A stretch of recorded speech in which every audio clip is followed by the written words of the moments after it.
That's like fourth favorite, but it's the most common, right? We're all women, we either have them, used to have them, maybe have one. I mean, I don't know where you're all at. Young women from puberty, whether it's 11, actually these days I saw someone as young as 7 with their period. Young, that's phytoestrogen, it's a long story. She's fine now. Puberty to menopause, a lot of stuff can go on. But the onset and the end are the worst parts. Hopefully the middle is fairly healthy. You have a decent cycle, it's regular, you can get pregnant, all is good.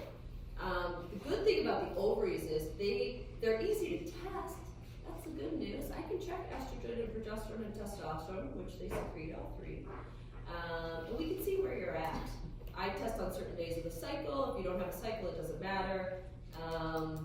Ovaries are one of my favorite things to deal with because honestly, people feel so much better if you figure out that's where the problem is and you treat it. I see a lot of teenagers right now with like severe menstrual cramps and that kind of thing. And it can be endometriosis, it can be cysts, but I deal with it herbally, nutritionally, and I do hormone testing and see where they're screwed up. Do I ever prescribe the birth control pill? Yes, I do. I don't really like to, and I don't do it for medical reasons, mostly for birth control reasons, because I'd rather have even my own daughter not pregnant and healthy, right? But we talk about these things with our teenagers and the lotions and all of that stuff. Ovaries do so much for us, and they run on a cyclic 28-day cycle. And if anyone's ever looked at the hormone curve, like what really happens with the moon cycle, how do we even function, and how do we ever have babies? Because it is spectacular. Whatever designed those ovaries really was an awesome engineer. But so many things would get screwed up along the way.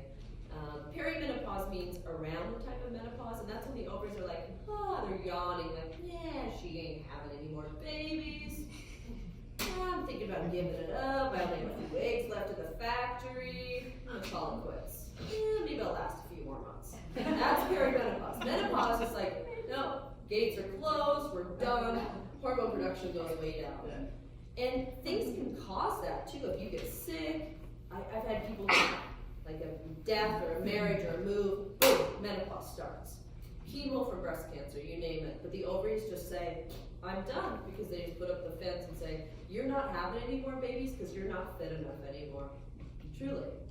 And that's maybe a good thing sometimes, honestly.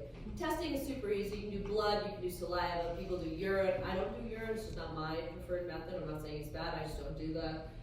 I can figure out exactly where you are and where you're screwed up. Do I know where you were before, when you were 20 or 25? No. I wish I did, a lot. Because 25-year-olds won't spend money on hormone testing, but I can guess. And then treatment, it comes from nutrition.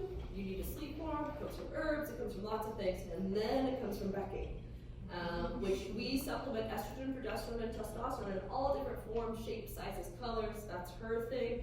I basically send her a recipe and say, this person needs this. They're all plant-based, they're all bioidentical. I'll talk about cancer risk in a second.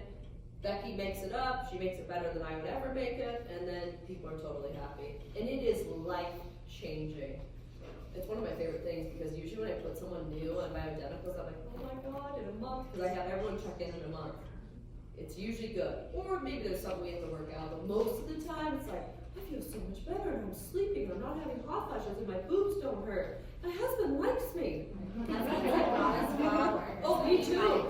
Yeah. It's a big deal. And there's so many options of ways to go about that, from topical creams to under the tongue to drops versus a candy sort of thing. There's so many different options, and that's why she'll say this is the dose we need, and then we'll call you and say, well, how much do you want to put on? Where is this going? Is that, I'm convinced whoever came up with estrogen vaginally was not a man, because no one wants to put gram of cream anywhere. That's a lot. So we really try to listen to you and say, this is what we would do as women, and this is what aesthetically we can do. Sometimes we can't fit all of that hormone in, or we have to make adjustments, and sometimes it just is what it is based on dose, but there's so many different things on that we have options for.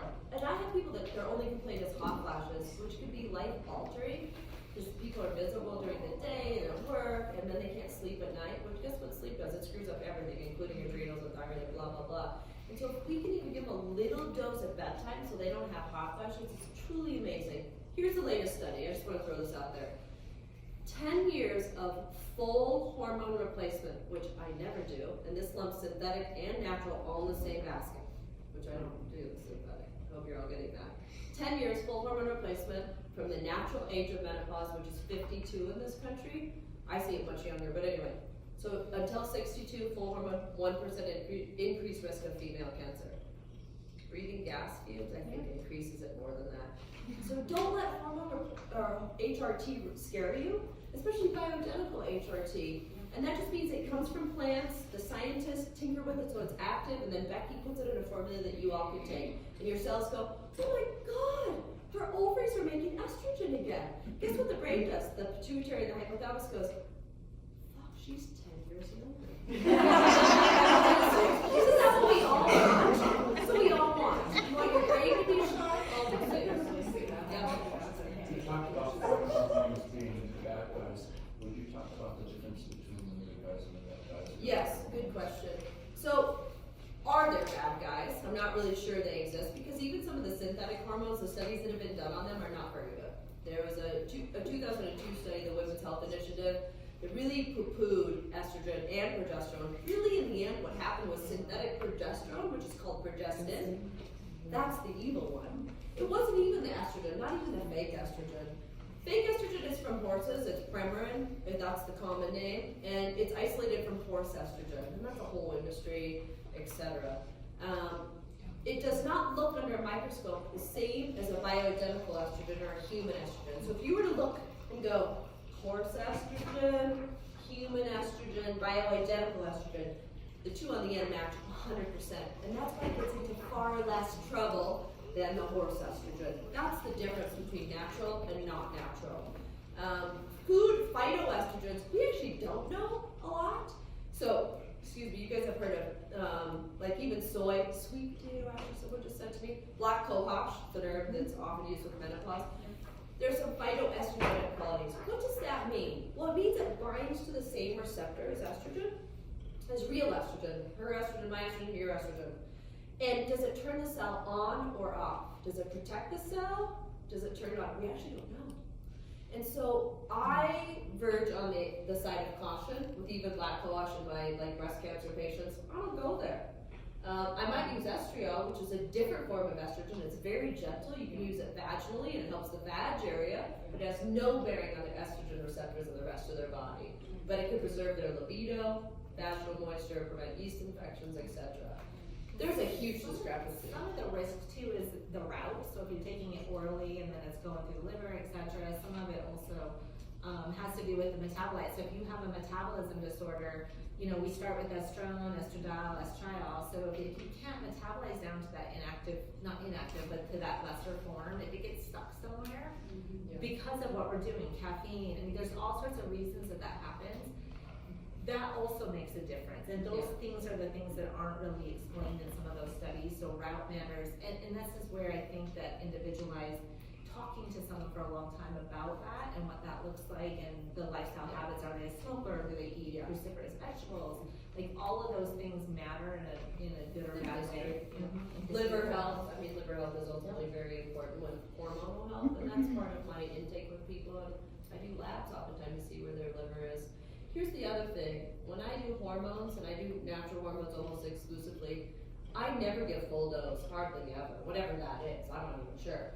I give the minimal dose needed for the desired effect. Are you trying to get rid of hot flashes? Are you trying to sleep better? Are you trying to have a better libido? That's it. And when patients go, yeah, we're there, we're done. We don't go up. Premarin, or the fake estrogens, they come in like a one-size-fits-all pill. Right. And they do come in a stronger strength and a lesser strength. That's it. And so it's not customized per person. I send recipes to Becky all the time that some of them are the same, but some of them are totally oddball because it's based on the person's blood work and their individuality. And more different, you know, estrogen at 3.5, 122. Maybe you're at 304. Maybe it's super, It's very scientific so brain. different. None of you wanna know about it, but we can test all of those things. Estriol, estrone, all